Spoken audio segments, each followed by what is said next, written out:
Hey, this is Marcello for the Warlock's Domain, and we're sitting here with Peter Steele and Johnny from Typo Negative right here in 7 Willow Street in Port Chester, New York. Congratulations, first of all, on the success of your new album. Thank you very much. First of all, I want to ask you, this is your 4th album, am I correct? This is our 3rd album.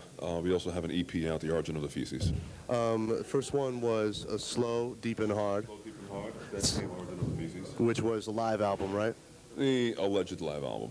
And then was Bloody Kisses, and now October Rust. You're on a roll, man. I know. There we go. I got my good for sources. Anyway, let me ask you first, what was the inspiration behind October Rust, the whole theme of October Rust? The inspiration was trying to get out of our contract as soon as we can. So this way, the quicker that we did the album, the quicker I'd be out of it, and I wouldn't have to make any more Roadrunner Record Company people rich. So now what's the deal after you've made October Rust? What's going to happen? I think we have 3 more albums, is it? 2 more records and 2 singles. I really don't want to think about it, but I was, of course, trying to be funny by answering that question. Sorry, it didn't work as usual. You're too in a...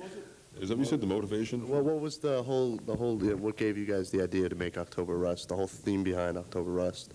I mean, your whole concert has this whole theme of, the season of October, the fall season and everything like that. Well, all 4 band members have always liked nature. I mean, not that we're like avid campers or pagans or anything like that, but, we do respect nature. We all like animals. And fall happens to be my favorite season. And as far as the songs go, I didn't really have any concrete ideas. I just followed my heart and followed. That's always good. Let me ask you something. First of all, a lot of people have been asking us to ask you this. How did it feel playing with Howard Stern? Well, I haven't even met the man. You just went into a studio and just recorded, and then he just threw on his tracks afterwards? Yes, it was totally separate. We just went in and did our job, and the whole thing was put together by someone else. Now, you also have a track on the Mortal Kombat soundtrack, and do you enjoy with your tracks being on these movie CDs, do you feel that gives, a greater range to getting more people to listen to you because you're on a kind of... I mean, that's the reason why we jumped at the chance to do the Howard Stern soundtrack, because of the exposure. Right. So they actually did they actually come and ask you if you would do a track, or? I have a really good idea. Why don't you sit in the middle between me and Johnny? Okay. So you can ask me some questions too. Okay, that's a good idea. So I'll move. I'm a little wide, so you're gonna have to watch it. All right. So here we go. This is better. He even pre-warmed the seat up for you. Ah, nice. Keep the hemorrhoids nice and warm. Those already good. Preparation takes care right away. So what I was just saying is, so what happened with the Howard Stern? Did they... Johnny, you want to answer this question? Answer this, Johnny. What's the question? With the deal with the track off the Howard Stern album, did they approach you for that, or did you hear that it was going around and offer your services? No, they approached us. They approached you. Same thing with the Mortal Kombat? Same thing. Okay. Another question is, you guys are kind of around your area. You guys grew up in the New York area, Brooklyn, New York. So this is only 75 miles from home. This is only relatively close. Okay, we're so. What do you feel about? Where did you guys really start out from? Where were your roots from in Brooklyn? Roots meaning what kind of music? Or? Yeah, the scene around Brooklyn, because Brooklyn is really big hardcore. New York hardcore stuff. To make a long story short, I think it's safe to say that all 4 band members were influenced by the same 3 bands, and that was Black Sabbath, the Beatles, and Kiss. Can you concur? Absolutely. All right, so that's true. And where did you guys get your first break? That would be in Germany when a case fell on my foot. That was my first break. Boom. Thank you. I was going to say mine were my fingers at 9 years old. I should let's make the question a little bit easier. Where did you guys get discovered by the record companies and first get signed? Now this is another long story that I will try to edit. I used to be in a band called Carnivore. Carnivore was the name of Typo before you? Not really true.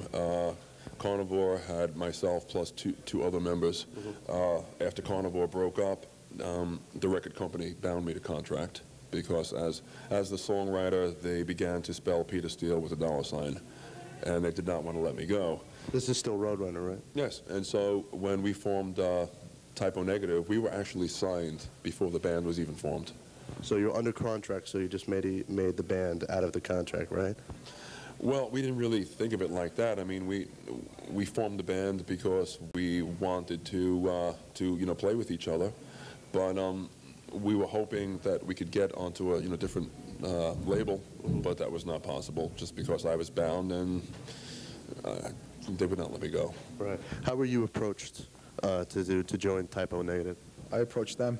Oh, you did? Yeah. I worked for the band a couple of times, like drum tech and driver and things like that. And I was friends with the guys for quite a number of years before Sal left. And then when Sal left, I was one of the first people to hear about it, and I called up the other members of the band and asked them if they were going to continue as Typo Negative to consider me for an audition. That's not the absolute truth. Uh-oh, here it comes. And the absolute truth was I went to get my car fixed, and he was the mechanic at the shop. And what is that? I mean, this was when I had a blown-out tire or something. I came in for some stupid thing. I don't know. And we started talking, and this was right after he cut all his hair off, which, of course, I mean, it doesn't really make a difference. But so I was like, well, you got to put some black dye in that hair, because he's like totally gray now. He's like an old man. I can see some roots there. It's not only image now; it's a necessity. Yeah. So we gave him the black dye. He passed the audition, and here we are talking to you. How many drummers did you go through before? Well, not through, but we listened to I think about 20 people, 20 guys. Were they all from around the way in Brooklyn? All friends of yours? They were. Some weren't friends, some were. But Johnny happened to be the most obvious choice. Yeah, same thing with a lot of bands from around the area, from Brooklyn. You guys really, stay close to home and really stay close to all your friends and family and everything like Well, that. culture to stay home close to your mama. It is. It's Brooklyn culture. I mean, there's 2 million people live there, which is more than I think like 95% of the cities in this country, at least. And I mean, New York is such a great city that it's just a bridge or a tunnel away, to get some real excitement.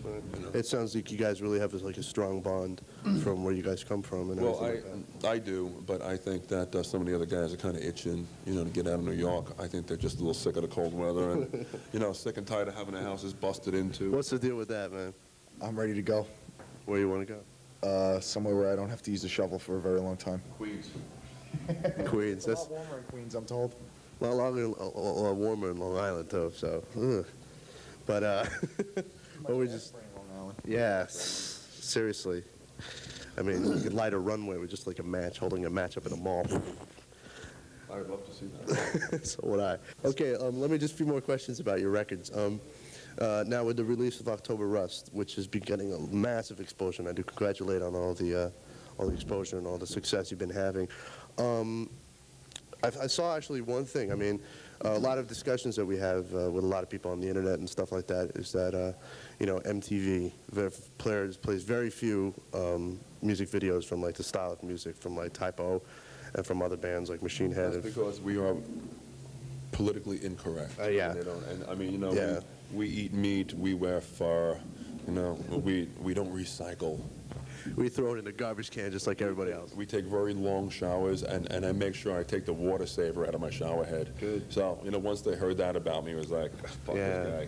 All right, so I heard, so you guys have one video right now on MTV, My Girlfriend's Girlfriend, which... Well, I must say that someone told me that they saw the Love You to Death video on MTV last week. Probably. This is what I heard. It's the MTV. Good news, of course. Yeah, but, it is good news. And now, how many videos? I know you had the video for Christian Woman. We've got 4 videos total. And what happened with the other videos on MTV? They just said no?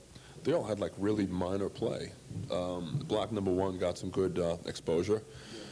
Christian Woman, I don't think they knew what to think of me being in bed with this girl who looked like she was 13 years old. I'm sure a lot of guys liked it though. Well, I mean, when I saw the video back, I was like, man, this looks really bad. You know, I mean, after we did the scene, I had to change a diaper. It's like, this is wrong. Just had to take her back I changed my diaper too. My depends. Oh, okay. You're not that old. You're not that old. I got some in my hand, man. Oh, thanks, man. I'm never gonna wash this hand now. Me neither. Yeah, okay. I don't think you did. So let me ask you. I don't want to touch your hand. You don't want to touch. That's okay. You don't have to touch my hand. But I'm going to ask you something. First of all, how long have you been? You guys been on tour? And I'll direct this question to you. Actually, it's been almost a year straight now. How's touring treating you? It has its ups and downs. It has its stresses in life, just like anything else. Sometimes you feel very confined.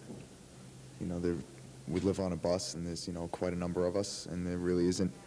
You really don't have the novelty of having your own space, so to speak. And but a lot of times, it's a lot of fun. It's a lot of good memories. There's sometimes it can be very monotonous. You get into a routine, and it's like the same thing over and over again. You don't find a chance to make friends and everything. You just pack up and go. Well, in this kind of business, you really have to watch out who your friends are. That's why you really should stay home, stay close to home, right? Well, I have enough friends. Okay.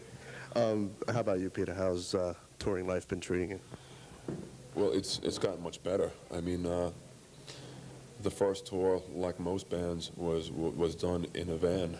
We had 15 guys in a van, and so that means you can't sleep when you want. You can't eat when you want. You can't when you want. So it's not really fun. For me, I need my space. When I sleep, I need absolute silence and darkness. I mean, if somebody's playing the radio or a TV. And you grew up in Brooklyn? Well, yeah. I mean, well, that's why I really can't stand it on the road. Because I'm home so much, and I hear dogs bark and people getting stabbed outside my house. I'm like, kill them some other place, please. But from that van tour, then we moved on to one bus, which we thought was great because now we have all this room. And now we're really spoiled because we have two buses. We have the crew bus and we have the band bus. And we actually asked the record company if each band member could have their own bus. They said no. That'll happen. They said no, but they're going to give us all Yugos to tour in. They're going to give us 4 Yugos. Really? So. That's okay. Somebody told me that you can be seen many times in the Gold's Gym down in the New York area a lot, working out. You've been lied to many times. I've been lied to. Oh, no. I have a full gym in my apartment in Brooklyn. I don't ever have to leave the house except to go food shopping. That's good. That's good. And then you can see Peter drive by Gold's Gym on his way to food shopping. Right. It was actually, Maybe that's what happened. You probably stopped to pick up something on the road or something like that. there was a gym not too far from my house that I used to work out at, but some idiot dropped the weights on his face. And then he sued the gym and he won. And the gym was forced to close. So now, because they can't get insurance, they can only sell fitness equipment, which is where I bought everything. So they gave me this huge break, and I have everything in my house now. Just about your life, is working out really one of your big regiments in life? Well, I think everyone needs something, some kind of personal thing. I know, that the rest of the guys in the band have their own way of, passing time. I like to pass my time by, trying to improve myself in some way. What about you? I have a couple of different passions. What about your solitaire program? I have a strict regimen of playing at least 4 hours a day of solitaire on a computer. On the Windows solitaire? No, actually on a computer. Kenny has a laptop, and I borrow it, and it has this solitaire game program, and I put my Walkman on, and I just... I feel like walking past that fucking computer and dumping a soda in it, because he's sitting there mystified. I disappear from it. It's actually quite therapeutic. I just sit there, I listen to my Walkman, and So it's your focus? Yeah, I sit there. It's not really so much, concentrating on a stupid game of... He's got the Walkman on. He's playing with the computer. He's got the stereo and the TV on. So he has So he's really indecisive, right? constant sensory input. Right. Master sensory input in here. Next thing he needs is just like in one of those, like in a foot massages. Yeah. You know, you feel like, Well, when I'm home, that's my cats. It's my two cats. there you go. And he's like the virtual reality inputs like on the side of his head so he can just get massive feed. Where you guys, I just want to ask you a lot of questions we've been getting for you guys is how do you feel about the local scene around where you guys grew up, the music around where you guys grew up? I think we are totally out of touch with it. I mean, you know, the last thing I want to do when I come home from tour is go to see a band. Right. Even though I did see Liebach last week. I mean, Yeah, a friend of mine went to that. I almost never go to see bands because I feel like I am back at work. I mean, the last thing that a butcher wants to do is cut up meat in his own house for dinner. Right. Okay, and so that's how I feel, you know, when I'm off tour. So I'm not the person to ask, you know, about this scene back in New York. I don't even think there is a scene. Right. How about you? Do you ever get to see any? Well, in different cities and stuff. Actually, I went to go see Metallica last night.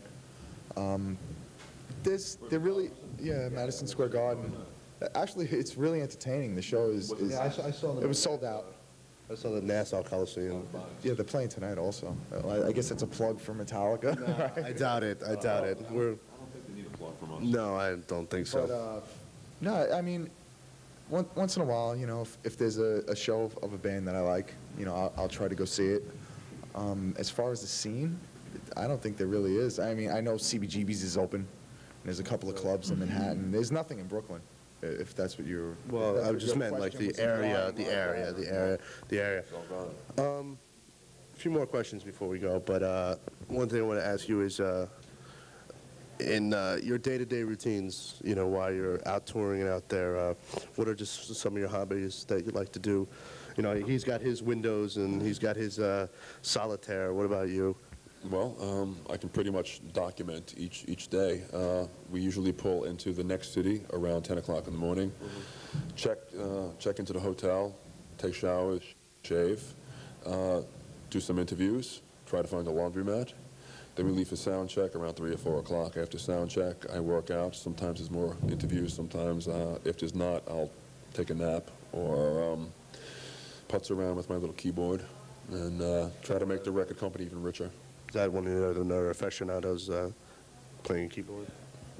Well, I mean, I look at it, you know, from a logical point of view, you know, just to figure out harmonies and stuff, and it's got a little drum machine on it. So when I come up with a tune that I think sounds okay, I'll show it to the band to see what they think. And that's how a lot of your songs come out? Virtually all of them lately, just from a little Casio keyboard.